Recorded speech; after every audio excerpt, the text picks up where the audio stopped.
जय मां विंध्यवासिनी। प्रिय मित्रों, मैं ज्योतिर्विद आशुतोष पांडे आज आपके सामने उपस्थित हुआ हूं एक ऐसे सूत्र को लेके जिसका प्रयोग करके आप जीवन के किसी भी मनोवांछित वस्तु को प्राप्त कर सकते हैं। मित्रों, आज हमारे समाज के युवक और युवती कहते हैं कि मेरा भाग्य साथ नहीं दे रहा है, परमात्मा हमारे साथ पक्षपात कर रहा है। मैं उनसे पूछना चाहता हूं कि जो लोग जन्म से न देख पाते हैं, न सुन पाते हैं, जिनके पैर खराब होते हैं, जिनका पाचन तंत्र खराब होता है, जिनके चेहरे खराब होते हैं, या जन्म लेते हैं जिनके माता पिता की मृत्यु हो जाती है, वो लोग किसको दोष दें? कम से कम आप इतने भाग्यशाली तो हैं, आप उन करोड़ों लोगों से आगे तो हैं जो जन्म से ही न देख पाते हैं, न सुन पाते हैं, जिनके माता पिता की मृत्यु हो जाती है, वो अनाथ हो जाते हैं। वो अपना दोष किस पे मढ़ें?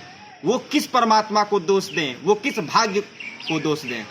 प्रिय मित्रों, मैं बताना चाहता हूं आपको कि मनुष्य जो जो सोच सकता है वो प्राप्त कर सकता है। सकल पदार्थ यही जग माही, कर्म हीन नर पावत नाही। Everything is possible in the world. आप जो जो सोच सकते हैं, यम यम चिंतयते कामम तम तम प्राप्नोति निश्चितम। आप जो जो चाहते हैं वो मिलता है, लेकिन उसके लिए प्यास होनी चाहिए, उसके लिए तड़प होनी चाहिए, उसके लिए जुनून होना चाहिए, तब जाके वो लक्ष्य आपको प्राप्त होगा। मैं एक ऐसे सूत्र को आज पेश कर रहा हूं जिसका प्रयोग करके जीवन के किसी भी वस्तु को प्राप्त किया जा सकता है। मित्रों, वो सूत्र है विचार शक्ति का प्रयोग। प्रिय साथियों, किसी भी चीज को प्राप्त करने के लिए अगर आपको डॉक्टर बनना हो, इंजीनियर बनना हो, बड़ा राजनेता बनना हो, बड़ा बिजनेसमैन बनना हो, या जीवन के किसी भी वस्तु को प्राप्त करनी हो, उसका विचार दिन में कम से कम 50 बार 100 बार अवश्य करें कि मैं वो चीज़ बन चुका हूँ, मैं वो चीज़ प्राप्त कर चुका हूँ। आप देखेंगे कि इस प्रयोग से बहुत ही जल्द वो चीज़ आपके पास उपस्थित होगी। आप कहेंगे कि क्या विचार करने से कोई चीज़ मिल जाती है? मैं आपको उदाहरण देना चाहूँगा मित्रों कि क्या आपके पैर में कभी चोट लगी है? पैर के अंगूठे में जब चोट लगती है तो मनुष्य बार बार बचा के चलता है कि अंगूठे पे चोट न लगे, लेकिन बार बार वहीं पे चोट लग जाता है। एक और सबसे जबरदस्त उदाहरण देना चाहता हूं मित्रों। दुनिया में 95% सर्पों में जहर नहीं पाया जाता है, यह वैज्ञानिक शोध में प्रमाणित हुआ है। लेकिन सर्प के काटने पे हर व्यक्ति की मृत्यु अधिकांशतः हो जाती है, क्योंकि वो सोचते हैं कि सर्प ने उन्हें काट लिया है तो वो मर ही जाएंगे, तो मर जाते हैं। एक सबसे बड़ा उदाहरण और पेश करना चाहता हूं मित्रों। अगर किसी व्यक्ति का स्वास्थ्य खराब हो और मैं अमेरिका की दवा या पूरे विश्व की सबसे अच्छी दवा लेकर कहूं, ये बगल की झोपड़पट्टी की दवा है, आप इसे खा लीजिए, तो मेरा विश्वास है उसका स्वास्थ्य ठीक नहीं होगा। लेकिन अगर बगल के उसी झोपड़पट्टी की दवा लाकर मैं कहूं ये विश्व की सबसे अच्छी दवा है, तो मेरा वचन है, मेरा विश्वास है कि बहुत ही जल्द उसका स्वास्थ्य ठीक हो जाता है, क्योंकि उसकी विचार शक्ति का प्रयोग वहां पे होता है। प्रिय मित्रों, मैं एक और उदाहरण पेश करना चाहता हूं।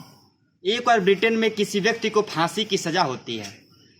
वहां के वैज्ञानिकों ने उनसे कहा कि हम आप एक शोध करना चाहते हैं, अगर आपको फांसी होगी तभी भी आपकी मृत्यु हो जाएगी, लेकिन उसमें दर्द बहुत होगा, आपकी गर्दन की हड्डी टूट जाएगी, और हम आपको अगर कोबरा सांप से डसवाएं तभी भी आपकी मृत्यु होगी, लेकिन दर्द कम हो जाएगा।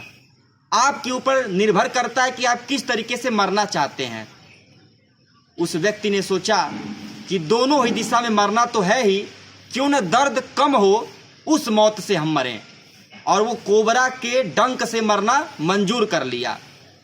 अगले दिन उसको एक जगह लाया जाता है और उसके सामने एक व्यक्ति कोबरा अपने रखा हुआ उसकी ओर धीरे धीरे चलने लगता है, और फिर जिस व्यक्ति को सजा होती है उस व्यक्ति की आंखों पे पट्टी बांध दिया जाता है, और कुछ ही देर में उसे कमरे में लाया जाता है और उसके सामने कोबरा सर्प रख दिया जाता है कि इसी से आपकी मृत्यु होगी, और उसकी आंखों पे पट्टी बांधी जाती है।